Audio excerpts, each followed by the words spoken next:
Remember when I told you no matter where I go.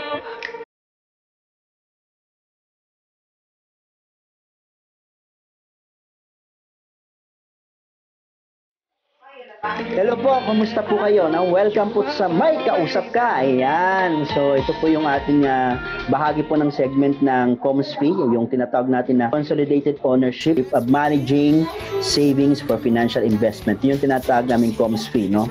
At bahagi po ngayon ang pinalalakas namin ng aming advocacy, yung tinatawag natin Finance Pilipinas o yung pambansang inspirasyon na naglalayo na akayin ang nangangarap na sambayan ng Pilipinas. So, welcome po ulit sa May Kausap Ka. Ayan.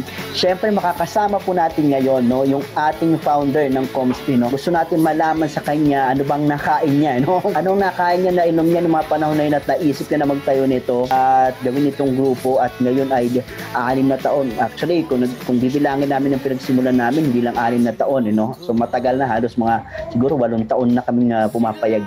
So, ngayon, papakilapon mo natin ang ating founder, si Kuya Jess Inaro Sanchez. So, welcome po sa May Kausap Ka. Ayan. So, pakilala po kay Kuya Jess. Hello mga kaibigan. No? Ako po si Jess Sanchez. Salamat Mike pag-imbita sa iyong segment. Ayan, opo, no? Kasi syempre, no, dahil ikaw yung founder, gusto namin maintindihan. Ano po ang naisip nyo? Bakit nyo tinayo ang COMSFI? Noong kasing mga panahon na yon, so meron tayong mga kasamahan na alam naman natin na dahil sa pagkagustuhan din na makatulong din sa pamayanan ay talagang nagkatrabaho ng taos-puso. Pero siyempre ang ating sweldo nung time na yun hindi naman talaga makakasapat kahit ano man ang gustuhin natin. So naisip natin ito na ipatayo dahil gusto natin na makatulong sa ating mga kasamahan na staff noong time na yun na magkaroon din ng opportunity na madagdagan ang kanilang kita, pagkaroon ng savings. Dahil alam naman natin na hindi sila nakaka-savings ng time na yun. Kahit ako, aminin ko sa iyo Mike, no, hindi talaga ako nakaka-savings. So naisip ko ito nung tayo ay namulat sa sistemang ito na natutunan natin. Naisipan natin na bakit kaya hindi naman natin gawin ito sa aming mga magkakasama sa trabaho para magkaroon din tayo ng isang paraan na tayo ay magkaroon ng financial abundance gaya din na tinuturo natin, no, sa mga pamayanan na kung saan tayo. Okay. Yun kasi yung isa din na gusto natin mangyari sana ay sabi nga, you cannot give what you don't have. So, kailangan mo din lagaan yung sarili mo. Ikaw ay tumutulong. Ang role mo sa komunidad ay tumulong sa mga mamamayan, sa mga tao, dun sa mga community members na nangangailangan ng tulong mo. Pero, kumusta naman yung sarili mo? Ayun, no? So, parang sinasabi natin, i-practice natin kung ano yung pinipreach natin, no? Yung tinuturo natin. Actually, totoo yan, no? Now, of course, ito yung pinakalayunin mo. Ito yung simula ng layunin. Pero, ano ang nakikita mong direction nito? Bakit mo siya tinayo? Maliban doon sa binanggit. Meron ka bang nakikita na mas malawak pa na pangitain, no? Yung mga panahon na yan, no? Mike, no? Yun talaga yung gusto natin sana na yung vision sana na gusto natin mapangyari din is yung financial abundance, no? Yung para doon sa mga magiging kasapi magkakaroon ng pagkakataon na hindi lang o kasabay ng kanilang pagsiservisyo doon sa ibang tao ay nasisilbihan nila yung kanilang sarili. Kung gusto natin dito, yung lahat ng magiging kasapi ay mabibiyayaan, magkakaroon sila ng maganda rin na buhay. Financially, karoon sila ng time freedom, hindi lang yung parating nandun lang sila sa tinatawag na natin na paycheck to paycheck, no? Yun yung nakakalungkot, Mike, kasi kung tutuusin mo, itong mga taong to nagsisilbi sa community natin ay pagod na, maraming trabaho, pero kakaparanggot lang din naman yung kinikita. So gusto natin na ang mga tao maka-access dito. Hindi lang siguro yung original na members nito. Gusto sana natin yung vision ko nga nito all over the Philippines. Magiging mas malaki siya, mas malawak, mas mapagtibay, makakapagbigay ng mas maraming mabibiyayaan ng mga manggagawa, panlilipunan.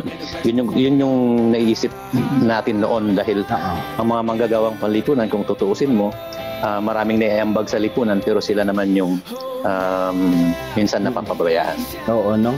Yun yung ano, no? Yun yung para itong mga karpentero na walang tahanan, sariling tahanan, no? Okay, kuya. Yes. So, since Tama ka dyan. na pinayo ito, so, kumusta na ngayon si COMSFI? Ano ang so far ang masasabi mo sa COMSFI natin, no? Oo, nung una parang ang iniisip lang namin ay makapag-ipon kami, tapos at the end of the year meron kaming kukunin. Ganun lang kasimple kasi hindi naman talaga kasi nakakaipon talaga na mag-isa.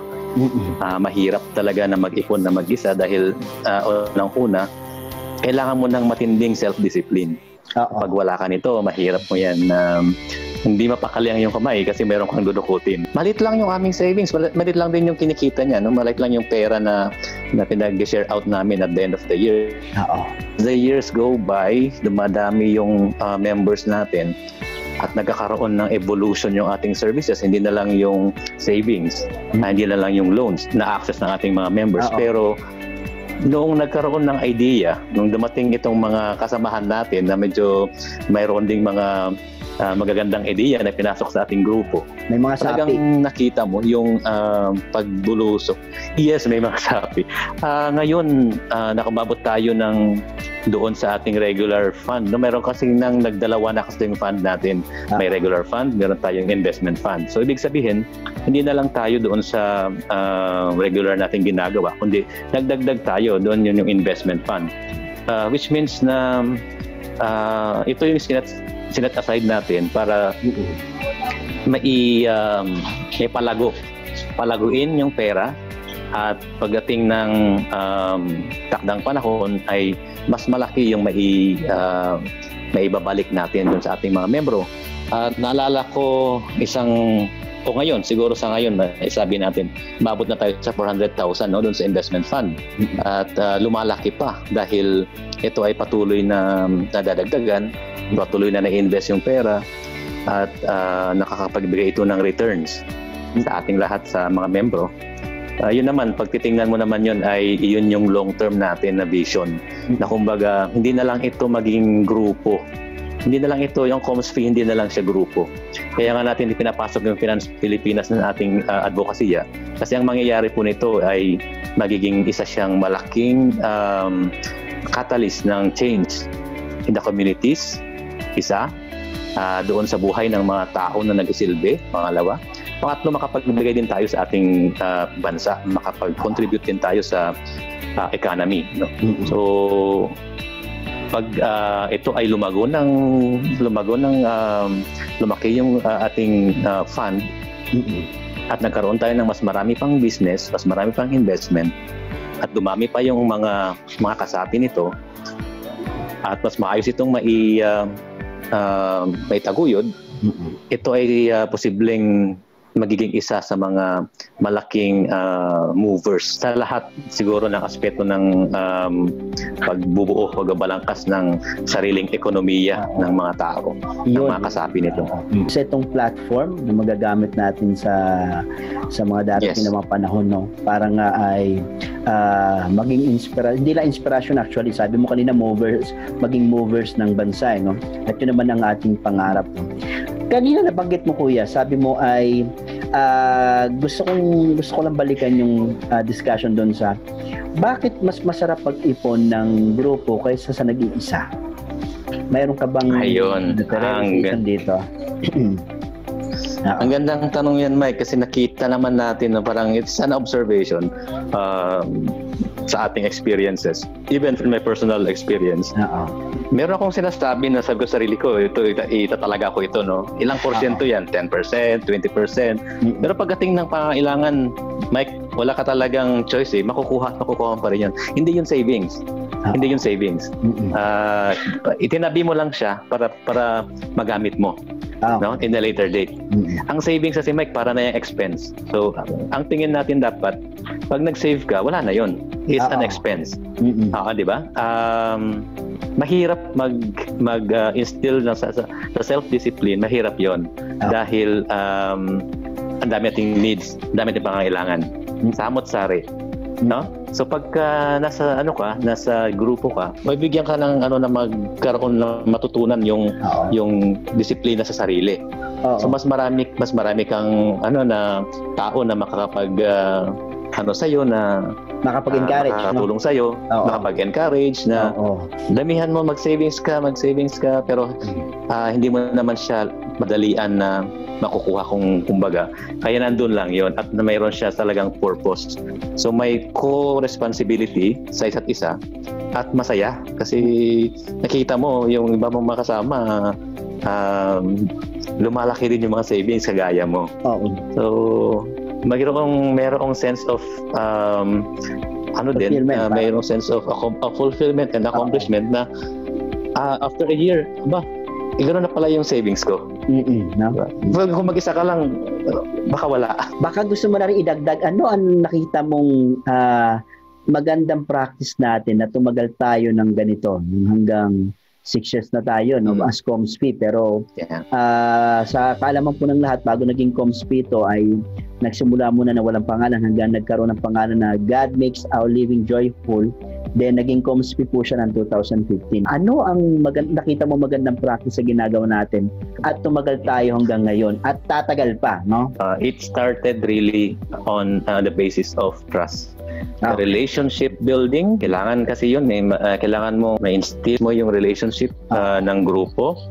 At alam naman natin na kapag mataas yung trust ng bawat isa sa grupo, ay may malaki yung chance na sila ay magiging buo, nagkakaisa, at kumbaga nakakapagsuportahan sila. So meron tayo talagang support na magpatuloy at sama-sama na abutin yung ating target. Ang maganda kasi nito, Mike, meron tayong target na sinesave. Kapag ikaw ay nagsisave, basing sa kung ano yung kaya mo, pero makikita mo kasi doon na nag-i-improve yung kakayan mo nung una. Ito lang habang tumatagal na engganyo ka na mas makakapag-save, mas mag-save ka pa.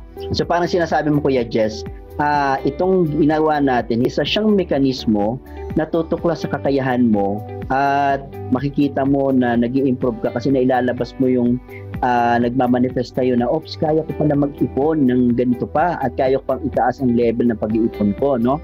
Parang binubuksan nito yung ating kakayahan. Maganda yung punto mo na yun, na binubuksan ng ating kakayahan para matuklasan natin, kaya pala, no? Kaya natin mag-ipon, no? So maganda yung share mo, Kuya Jess. Baka siguro sa makakapanood sa atin magtatanong, paano nasisiguro na mayroong transparency o accountability sa ating pag-iipon? Kasi Mike, ang gusto natin kasi may sistema. Meron tayong sinusunod na nakabalangkas na pulisiya at ito ay pinapatupad ng isang management committee kung saan meron silang kanya-kanyang roles, meron silang gawain. At ito ay laging nire-report natin sa grupo. Ang transparency kasi, Mike, nandun sa records kasi lahat ng ating mga ginagawa ay alam ng ating mga members. So wala pong ginagawa ang management ng COMSP na hindi alam ng members. Ito ay pinapalakan sa demokrasya. Lahat ng mga kasapi ay meron silang say, meron silang decision making, meron silang vote kung ano man yung pinag-uusapan. At ipapatupad lamang ang isang alituntunin o isang pulisiya kung ito ay aprobado ng lahat. Meron din naman tayong mga accountants sa ating grupo kung saan nakatalaga naman sila na tingnan, mag-audit naman sila doon sa mga base sa records at base doon sa ating mga bank transactions. Ayun. So, Kuya Jess, nakita ko, so posible pala na ang isang grupo ay gumawa ng savings na katulad nito na kung saan may maayos na pamamahala, sa practice natin nakita natin meron tayong maayos na pamamahala at nailagay natin yung mga sistema na yon, nakatulong talaga rin at ito siguro may pagmamalaki natin, na yung ating savings ay hindi lang bara-bara, kundi sabi mo nga kanina, may sistema tayo at in-ensure talaga ng bawat isa na yung system na yun napapangalagaan. Sa tingin mo, mayroon bang advantahe na ang mga member natin sa Comspi ay lahat ay mayroong say at pakialam dun sa ginagawa ng as an organization? Actually, yes, Mike, no, yung kasi yung basis din natin ng buo nito, no. Sinabi natin nung una na ang lahat ng membro ay walang may iwan, lahat ay aangat ng sabay-sabay, at lahat ay may say. Ang ating basis nga nito ang ating prinsipyo ay kung patungkol sa savings ay ang ating batayan ay yung kakayanan ng membro natin na may hindi masyadong kakayanan sa pag-iipon. Oo. Kung naintindihan yun, no? Oo. So, ibig sabihin kasi sa atin, may option tayo, no? May option tayo sa hindi ganong kalakihan ng kakayahan, pero may option tayo sa may malaking. Yun ang napakalaking bagay. So, meron tayong sistema ng yung ating share purchase ay naka-classify natin at nagagawa natin doon sa pulisiya na may minimum at may maximum na share purchase every savings period. So, pag hindi ka masyadong wala masyado kang mai-save ngayon, pwede kang mag-one share lang. O kaya kung marami ka naman pera, ay pwede ba namang i-maximize yung 5 shares. Pero ang kagandahan nun, Mike, ay yung per share value is decided by the capacity of the list of the members. So, kung sakali na ang pinaka mababa ang kakayanan ng membro ay nasa 200 per share lang or 100 per share, yun yung masusunod. Kahit na merong mga miyembro na mas mataas pa yung kanilang kakayanan. Isa ito sa magandang sikreto dito, no, na ginagawa natin na hindi ang nagtatakda ang mayroon, no, kundi mas kinikilala natin kung sino ang wala, yun may say siya na yun nga, no, kilalanin at bigyan natin ng diin yun. Kasi nga ay kung sino ang wala, siyang mas pinapaboran natin, no? Yun yung maganda nakita natin doon. Okay. So kasama po natin si Kuya Jess, no?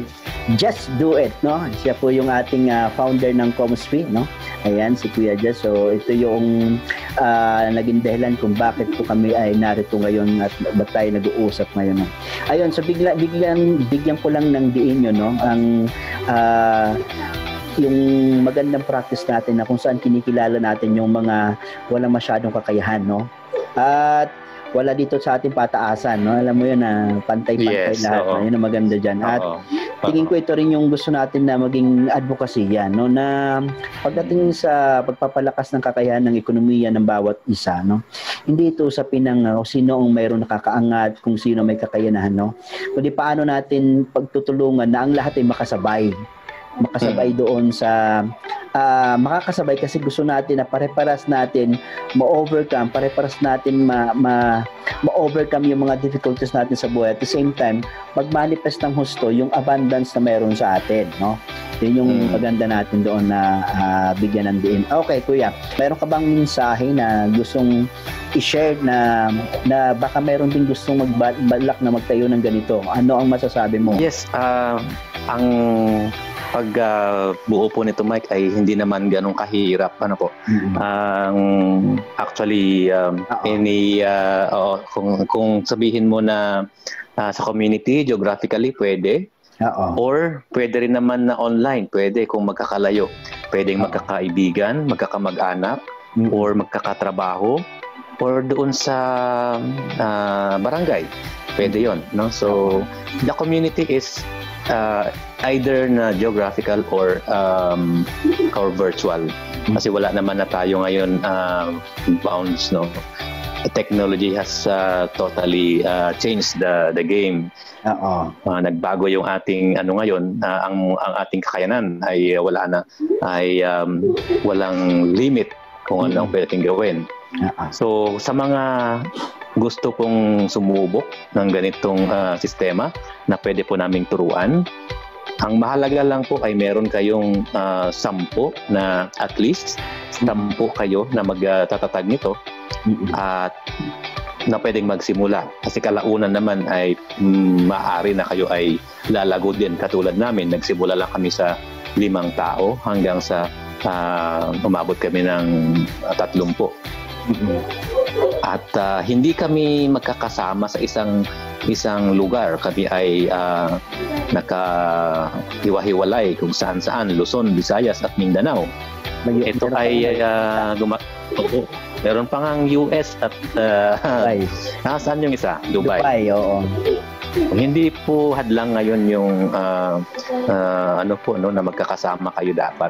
Ang ginagawa po kasi natin ngayon ay tinatake advantage natin or in-utilize natin yung use ng technology para maitaguyod natin yung ganitong sistema at makatulong tayo sa kapwa natin. At actually, Mike, itong grupo natin ay hindi lang dito din nagtatapos, no, yung kanyang pag-accept ng mga members. Actually, meron tayong plano, Mike, na pataasin ang membership ng ating grupo at may share din ito sa karamihan. So, ang magandang balita nito ay kahit saan man kayo sa Pilipinas, kung kayo ay merong yung kagustuhan na makapag-ipon, matuto mag-ipon, makapag-invest, matuto sa mga pwede nyong gawin para palaguin ang pera nyo. Nandito po ang COMSFI, ang Finance Pilipinas, para tumulong sa inyo. Tayo naman po ay bukas doon, Mike, no? Pwede tayong magturo doon sa mga interesado. Okay. Kuya, nabanggit mo na rin lang naman ang direction, no? Total na naman tayo na may patapos na rin. Ano pa ang nakikita ang direction natin sa grupo, sa COMSFI? Yan, Mike, no? Nabanggit ko kanina na magkakaroon tayo ng pagpapataas ng ating membership sa Luzon, Visayas at Mindanao at even sa ibang lugar. So mga kababayan natin na nasa iba't ibang lugar sa buong mundo na gustong sumapi, ay pwede natin po silang